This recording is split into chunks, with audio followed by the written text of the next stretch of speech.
नमस्कार, आप देख रहे हैं एएनएस मीडिया ग्रुप। मैं इसके रंजन उद्योग व्यापार की खास खबरों के साथ। दोस्तों, अभी मैं मौजूद हूं एशिया की सबसे बड़ी अनाज मंडी नया बाज़ार में। दोस्तों, जैसे कि पता है, दिल्ली ग्रेन मर्चेंट एसोसिएशन के पदाधिकारी मंडल का चुनाव 24 अगस्त को होने जा रहा है। दोस्तों, इस चुनाव में प्रधान पद के उम्मीदवार नरेश गुप्ता जी हैं। दोस्तों, नरेश जी की सबसे बड़ी खूबी ये है कि व्यापारियों के लिए ये रात दिन एक करके ये 24 घंटा खड़े रहते हैं और किसी ना किसी तरह ये व्यापारियों के हित में काम कराना जो है जानते हैं। आइए खुद नरेश जी से बात करते हैं, दो शब्द क्या बता रहे हैं। आइए दोस्तों, नरेश जी से बात करते हैं, क्या बता रहे हैं इस बार जो 24 अगस्त को चुनाव होने जा रहा है।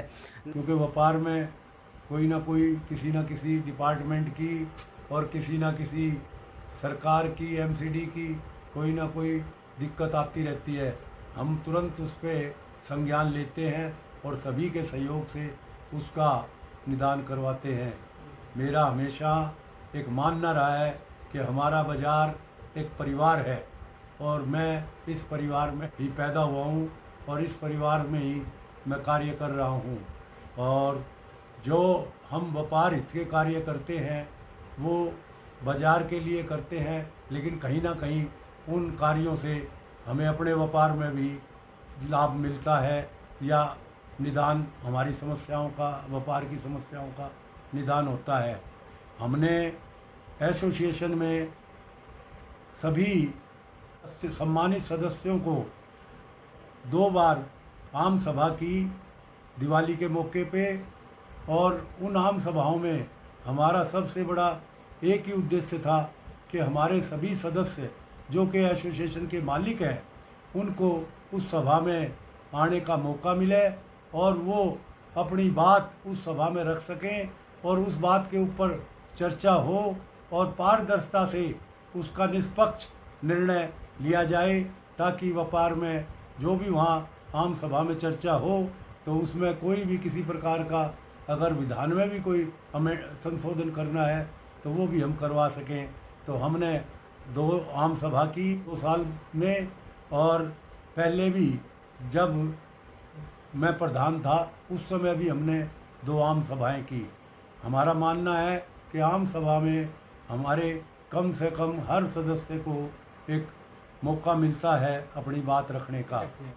और इसके अलावा हमने जितने भी कार्य व्यापार हित के या व्यापार में जो दिक्कतें आई उनके किए हैं, उसको हमने हमेशा कार्यकारिणी की बैठक बुलाकर उसमें बड़ी पारदर्शिता से और सबकी सहमति से तय करके उस कार्य को आगे बढ़ाया है और उसमें कामयाबी सभी के सहयोग से हासिल की है।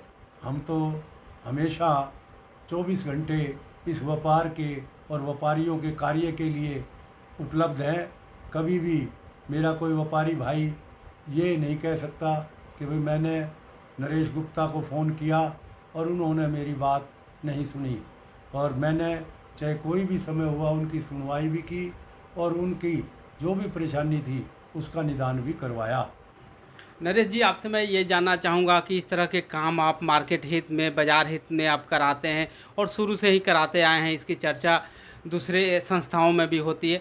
इस तरह की जज्बा आप कहाँ से पाते हैं, कहाँ से आपने इस तरह की सीख ली?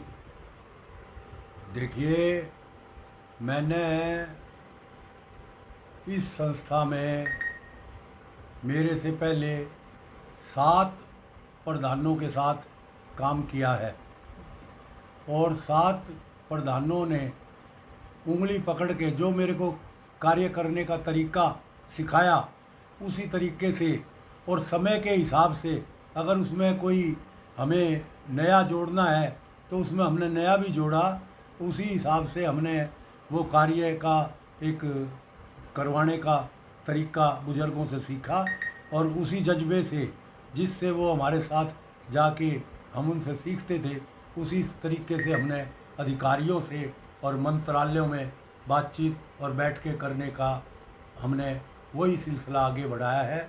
उसमें सिर्फ समय के हिसाब से एक हमने प्रोफेशनल वो दिया है, ताकि टू दी पॉइंट हम मंत्री हो चाहे अधिकारी हो, हम अपनी बात बिल्कुल स्पष्ट शब्दों में समझा सकें, तो हम अपना रिप्रेजेंटेशन जो भी है बड़े ही प्रोफेशनल वे से रिप्रेजेंट करते हैं, ताकि उसमें सामने वाले अधिकारी को, मंत्री को बिल्कुल स्पष्ट समझ में आ जाए या स्पष्ट हम समझा सकें। उसी तरीके से जब समझ में बात हमारी आ जाती है तो हमें पूरी उम्मीद होती है कि उस कार्य में हमें कामयाबी मिलती है। तो दोस्तों आप सुन रहे थे नरेश गुप्ता जी को। इसी तरह एएनएस मीडिया देखते रहिए, लाइक कीजिए, शेयर कीजिए और सब्सक्राइब कीजिए। धन्यवाद।